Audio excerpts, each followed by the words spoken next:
सबको नमस्कार, प्रणाम, सत श्री अकाल। हेलो नमस्कार दोस्तों, दिल्ली के प्रादेशिक समाचार के स्टूडियो में आप सभी का बहुत बहुत स्वागत है। दोस्तों यहाँ पर आपको देखने को मिलेगा दिल्ली से जुड़ी सारी बड़ी खबरें, मुख्य समाचार, ब्रेकिंग न्यूज अपडेट के रूप में, इसलिए वीडियो को शुरू से अंत तक जरूर देखिएगा। दोस्तों वीडियो को प्यारा सा लाइक और चैनल को सब्सक्राइब जरूर कर लीजिएगा ताकि दिल्ली से जुड़े कोई भी खबरें छूटे ना पाए। चलिए दोस्तों टाइम वेस्ट न करते आगे बढ़ते हैं खबर की ओर। साकेत मेट्रो स्टेशन के पास सिख के साथ रोड रेज, रेड लाइन पर गाड़ी टकराने के बाद हुआ विवाद, एक गिरफ्तार। दक्षिण दिल्ली के साकेत मेट्रो स्टेशन के पास शनिवार दोपहर रोज रेड की घटना में 33 वर्षीय व्यक्ति के साथ मारपीट करने के आरोप में एक व्यक्ति को गिरफ्तार किया गया है। पुलिस ने बताया कि तीनों व्यक्ति गाड़ी से यात्रा कर रहे थे। इस दौरान रेड लाइन पर उसकी गाड़ी दोपहिया वाहन से टकरा गई। इसके उनकी सिख व्यक्ति के साथ हाथापाई भी हो गई। इस दौरान उसकी पगड़ी जमीन पर गिर गई। इसके बाद तीनों अपनी कार छोड़कर मौके से फरार हो गए। इसके बाद सिख व्यक्ति को सफदरजंग अस्पताल भेजा गया, जहां उनकी मेडिकल जांच कराई गई है। व्यक्ति की शिकायत के आधार पर आईपीसी की धारा 279, 323, 441, 295A, 34 के तहत मामला दर्ज किया गया है। घटना में शामिल कार को जब्त कर लिया गया। लाडो सराय निवासी शक्ति जायसवाल के नाम पर पंजीकृत पाया गया है। मालिक से खुलासा किया गया कि उसका बेटा, बेटी और एक अन्य व्यक्ति द्वारा कार चलाई जा रही थी। लोक न्यायिक अस्पताल ने खत्म की 95 कोरोना नर्सों की सेवाएं, व्हाट्सएप के जरिए भेजा टर्मिनेशन लेटर। दिल्ली के लोक न्याय अस्पताल में कोरोना के समय वर्क फोर्स बढ़ाने के लिए 11 महीने पहले भर्ती हुई थी। अब इस 95 नर्सों को एक व्हाट्सएप संदेश के जरिए सेवा समाप्ति का पत्र लिखा गया है। मैसेज में लिखा गया कि 14 मई 2021 को रामलीला मैदान में एक कोविड सुविधा शुरू की गई थी। इस सुविधा को सुचारू रूप से चलाने के लिए तैनात सभी कर्मियों को हाथ से हाथ मिला काम किया, क्योंकि अब कोरोना को अंत हो गया है और यह सुविधा बंद की जा रही है। अब अलविदा कहने का समय आ गया। रामलीला मैदान या वैक्सीनेशन या लोक न्यायिक अस्पताल में तैनात सभी नर्सों को निर्देश दिया जाता है कि वे अपनी ड्यूटी जारी न रखें। इस महीने की शुरुआत में समाप्त की गई सेवाओं के कर्मचारी में से एक विनीत चौधरी ने कहा कि उन्हें किसी नोटिस के माध्यम से नहीं बल्कि व्हाट्सएप संदेश के माध्यम से सूचित किया गया था। चौधरी ने कहा कि पिछले साल दूसरी लहर के दौरान कोरोना काल की वार्डों की सेवाओं के लिए 300 नर्सों की भर्ती की गई थी। इसमें से कुछ को मुख्य अस्पताल, कुछ को वैक्सीनेशन के लिए, वही 95 को रामलीला मैदान में कोरोना केंद्र में नियुक्त किया गया था। एमसीडी के विलय से केजरीवाल को ऐतराज, बोले बिल को कोर्ट में देंगे चुनौती, वार्ड संख्या कम करने का कोई औपचारिक नहीं। नगर निगम चुनाव को लेकर केंद्र सरकार, दिल्ली सरकार आमने सामने हो गई है। केंद्र सरकार की तरफ से दिल्ली नगर निगम अधिनियम में संशोधन के लिए संसद में पेश विधेयक पर सीएम अरविंद केजरीवाल ने आपत्ति जताई है। उन्होंने इसे निगम चुनाव टालने का कारण बता दिया है। उन्होंने कहा कि दिल्ली सरकार को नगर निगम से दूर रखने के लिए यह फैसला लिया गया। उन्हें विधेयक का अध्ययन करते हुए कोर्ट से इसे चुनौती देने की बात कही गई है। दिल्ली विधानसभा में प्रेस कॉन्फ्रेंस के दौरान सीएम केजरीवाल ने कहा कि नगर निगम में वार्डों की संख्या कम करने का कोई औपचारिक नहीं है, मगर चुनाव टालने के लिए वार्ड कम करने का फैसला लिया गया है। अरविंद केजरीवाल ने कहा कि अगर 272 वार्ड रहते तो परिश्रम नहीं करना पड़ता और चुनाव भी समय पर कराने पड़ते। परमिशन करना होगा और चुनाव 1 से 2 साल तक नहीं हो पाएंगे। वहीं दूसरी तरफ सीएम केजरीवाल ने कहा कि विधेयक के अनुसार अब नगर निगम को दिल्ली सरकार के बजाय केंद्र सरकार चलाएगी, ये संविधान के खिलाफ है।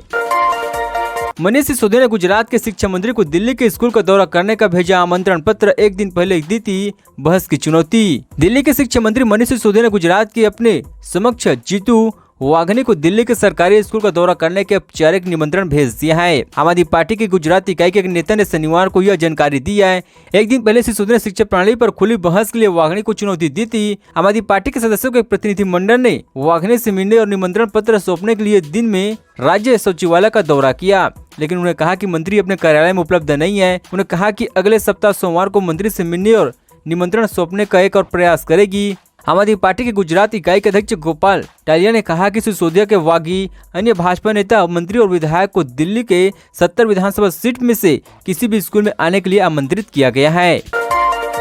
दिल्ली के 72 पंजाब विधानसभा के अध्यक्ष ने लिया हिस्सा कार्यवाही की ट्रेनिंग लेने के लिए हुआ है शामिल। आम आदमी पार्टी के नवनियुक्त पंजाब विधानसभा अध्यक्ष और पंजाब के वित्त मंत्री से प्रक्रिया को समझने के लिए शनिवार को दिल्ली विधानसभा में बजट सत्र प्रस्तुति में भाग लिया है। पंजाब विधानसभा अध्यक्ष कुलतार सिंह, संविधान और वित्त मंत्री हरपाल सिंह चीमा सदन में थे। इस दिन दिल्ली के उप मुख्यमंत्री मनीष सिसोदिया ने बजट पेश किया था। आम आदमी पार्टी के वरिष्ठ नेता ने कहा वे यहाँ बजट पेश करने की प्रक्रिया सीखने और खुद को परिचित कराने के लिए आए हुए थे, क्योंकि वे पंजाब में पहली बार ऐसा कर रही हैं। पंजाब में आम आदमी पार्टी कांग्रेस और बसपा गठबंधन के साथ साथ बीजेपी को हराकर 117 विधानसभा सीट में से 92 पर जीत हासिल की है। सिसोदिया ने शनिवार को वित्तीय वर्ष 2022-23 के लिए 75,800 करोड़ रुपए के बजट की घोषणा की, जो पिछले बजट से 9.86% अधिक है। उन्होंने कहा कि 2022-23 का बजट रोजगार बजट है। राजधानी यूपी पंजाब में 1,000 करोड़ रुपए का घोटाला कर महाराष्ट्र के नासिक में रहता था दिल्ली पुलिस ने ऐसा पकड़ा। करीब 1,000 करोड़ का घोटाला करने वाला भूमाफिया को दिल्ली पुलिस ने महाराष्ट्र के नासिक में आकर पकड़ा है। इस घोटालेबाज आरोपी का नाम पीयूष तिवारी है। तिवारी ने दिल्ली, उत्तर प्रदेश और पंजाब में जमीन खरीदी बिक्री के धंधे में करोड़ों का घोटाला किया है। उन पर इन तीनों राज्यों में करीब 47 केस दर्ज हैं। पीयूष तिवारी की खोज में पिछले 6 महीने से दिल्ली पुलिस रात दिन कर रही थी। तिवारी के बारे में सुराग देने वालों के लिए पुलिस ने 50,000 का इनाम भी घोषित किया है। आखिर इसे पुलिस ने नासिक में आकर दबोच लिया। पीयूष तिवारी के साथ और कौन कौन से लोग इस धंधे में शामिल थे, पुलिस उन लोगों का पता लगाने में जुट गई है। पिछले कई दिनों से वो नासिक में रह रहा था। इसके बारे में जानकारी मिलने के बाद पुलिस इस कार्यवाही को अंजाम दिया। पीयूष तिवारी को नासिक आकर पकड़ लिया गया। इस कार्यवाही को लेकर दिल्ली पुलिस की तारीफ की जा रही है। भले ही देरी हुई तो लेकिन एक शातिर अपराधी को पकड़ने जाने पर खुशी और राहत महसूस की जा रही है। बीरभूम नरसंहार है बड़ा संयंत्र, बंगाल को किए जा रहे बदनाम, बोली ममता बनर्जी। बीरभूम हत्याकांड को लेकर पश्चिम बंगाल के सीएम ममता बनर्जी ने बड़ा बयान दिया है। उत्तर बंगाल के दौरे पर सिलीगुड़ी में एक सभा को संबोधित करते हुए उन्होंने कहा कि बीरभूम की घटना दुखद है। राज्य सरकार ने कार्रवाई की है। उसी और एसडीओ को निलंबित किया गया है। 22 लोगों को गिरफ्तार किया गया, लेकिन जिस तरह से घटना को बढ़ा चढ़ाकर पेश किए जा रहे हैं उसे देखकर लगता है कि बंगाल को बदनाम करने की कोशिश की जा रही है। ऐसा प्रतीत होता कि यह नरसंहार का एक बड़ा षड्यंत्र था ताकि केंद्र सरकार द्वारा बढ़ाई गई पेट्रोलिंग की कीमत, दवा की कीमत के खिलाफ विरोध न हो सके। लोगों का ध्यान हटाने के लिए यह काम किए जा रही है। उन्होंने कहा कि उनकी सरकार सीबीआई जांच का स्वागत करेगी, लेकिन सीबीआई बीजेपी और सीएम के इशारे का काम करेगी तो इसके खिलाफ आंदोलन होगा। ममता बनर्जी ने कहा कि यदि कोई बंगाल को बदनाम करेगा, बंगाल की मां, भाई और बहन को बदनाम करेगा तो अगले दिन इसका फैसला लेकर रहेंगे। इसका जवाब राज्य की जनता देगी। उन्होंने कहा कि जितना भी गाली देना है उन्हें दे, लेकिन यदि बंगाल को बदनाम करने की कोशिश की जाए तो इसका जवाब देगी। 30 जून से शुरू होगी अमरनाथ यात्रा, 43 दिनों तक चलेगी। श्रेय बोर्ड की बैठक में फैसला। जम्मू कश्मीर उपराज्यपाल कार्यालय ने रविवार को बताया कि अमरनाथ यात्रा 30 जून से शुरू होगी। सभी कोविड प्रोटोकॉल के तहत यह यात्रा शुरू होगी और 43 दिनों तक चलेगी। यात्रा रक्षाबंधन पर समाप्त होगी। अमरनाथ श्रेय बोर्ड की बैठक में यह फैसला लिया गया है। बता दें कि श्री अमरनाथ वस्त्रोई बोर्ड ने बीते दिनों कहा था कि अमरनाथ यात्रा के लिए अप्रैल से तीर्थयात्रियों का ऑनलाइन पंजीयन शुरू हो गया है। श्रेय बोर्ड ने अप्रैल से ऑनलाइन प्रक्रिया के माध्यम से यात्रियों के लिए तीर्थयात्रियों का पंजीकरण शुरू करने की घोषणा करते हुए कहा कि दक्षिण कश्मीर के हिमालय क्षेत्रों के तीर्थ स्थल में तीर्थयात्रियों की आवाजाही के लिए RFID आधारित ट्रैकिंग की जाएगी। एसएसबी के अतिरिक्त मुख्य कार्यवाही अधिकारी राहुल सिंह ने जम्मू संभागीय आयुक्त राघव लेंजर की अध्यक्षता में एक उच्च स्तरीय बैठक के दौरान आगामी यात्रा के लिए व्यवस्था की समीक्षा करने का दौरा किया। अमरनाथ यात्रा के लिए ऑनलाइन पंजीयन अप्रैल 2022 के महीने में 20,000 पंजीयन प्रति दिन की सीमा के साथ शुरू होगा। उन्होंने कहा कि यात्रा के दिनों में निर्धारित काउंटर पर ऑन स्टॉप पंजीयन भी किए जाएंगे। राहुल सिंह ने कहा कि अमरनाथ तीर्थ यात्रियों की सुरक्षा सुनिश्चित करने के लिए बोर्ड में इस साल की तीर्थ यात्रा के दौरान वाहनों तीर्थ यात्रियों की आवाजाही पर नजर रखने को लेकर रेडियो कॉन्फ्रेंसिंग आइडेंटिफिकेशन का उपयोग करने का निर्णय लिया गया है। हार की हताश में डूबी कांग्रेस क्या केंद्रीय राजनीतिक से बाहर हो जाएगी? कांग्रेस ने अपने गठन के बाद से सबसे बुरे दौर से गुजर रही है। 2014 में केंद्र की सत्ता से बेदखल होने के बाद से कांग्रेस लगातार एक के बाद एक राज्यों के विधानसभा चुनाव हार रही है। वो गिने चुने राज्यों में चुनाव जीत पाई है। हाल ही में हुए 5 राज्यों के चुनावों में कांग्रेस के बेहद निराशाजनक प्रदर्शन के बाद तो कांग्रेस की हालत और भी ज्यादा खराब हो गई है। लगातार हार झेल कांग्रेस के कार्यकर्ताओं में हताश और निराशा अपने चरम पर आ गया है। वहीं अलकमान के खिलाफ पार्टी के सुगल रही बगावती आग में कांग्रेस को अजीब पेशेषों में डाल दिया गया है। ज्यादातर राज्यों में लगभग 50 साल सत्ता में रही कांग्रेस आज सिर्फ 2 राज्यों में राजस्थान और छत्तीसगढ़ तक ही सिमट कर रह गई है। सिर्फ इन 2 राज्यों में कांग्रेस अपने दम पर सत्ता में बना हुआ है। 3 अन्य राज्यों महाराष्ट्र, तमिलनाडु, झारखंड में वो छोटे छोटे हिस्सेदार के रूप में सरकार में शामिल है। 543 सदस्यों वाली लोकसभा में कांग्रेस से महज 53 सीट है। 2014-2019 के लगातार 2 लोकसभा चुनाव में कांग्रेस इतनी सीट में नहीं जीत पाई है कि उनके नेता को आधिकारिक रूप से नेता विपक्ष का दर्जा मिल सके।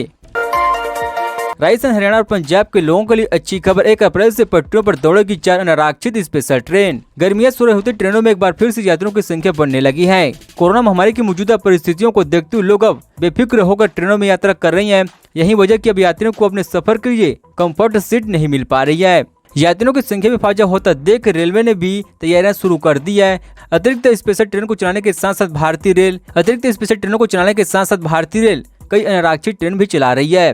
इसी सिलसिले में भारतीय रेल हिसार से लुधियाना, लुधियाना से चूरू, चूरू से लुधियाना, लुधियाना से हिसार के बीच 4 अनारक्षित स्पेशल ट्रेन चलाने जा रही है। उत्तर पश्चिम रेलवे के प्रवक्ता ने चारों ट्रेनों के शेड्यूल के बारे में जानकारी साझा की है। गाड़ी संख्या 04743 हिसार से लुधियाना के बीच चलाई जाने वाली अनारक्षित स्पेशल ट्रेन 1 अप्रैल 2022 से अगले आदेशों तक हिसार से रोजाना सुबह 5:30 बजे रवाना होगी। 10 बजे लुधियाना पहुंचेगी। ये ट्रेन अपनी यात्रा के दौरान बरवाला, जाखला, लोहारा गंगा, सुहान उधरसी, संगरूर धूरी, मरेल कोटल और अहमदगढ़ रेलवे स्टेशन पर ठहराव करेगी। दोस्तों खबरों का सिलसिला बस यहीं तक। दोस्तों वीडियो जानकारी आपको अच्छा लगा वीडियो को पहले से लाइक कीजिए। दोस्तों आप दिल्ली निवासी हमारे चैनल को सब्सक्राइब कीजिए ताकि दिल्ली जुड़ी सारी बड़ी खबर से मिलते रहे। चलिए दोस्तों वीडियो मिलते हैं। जय हिंद, जय भारत।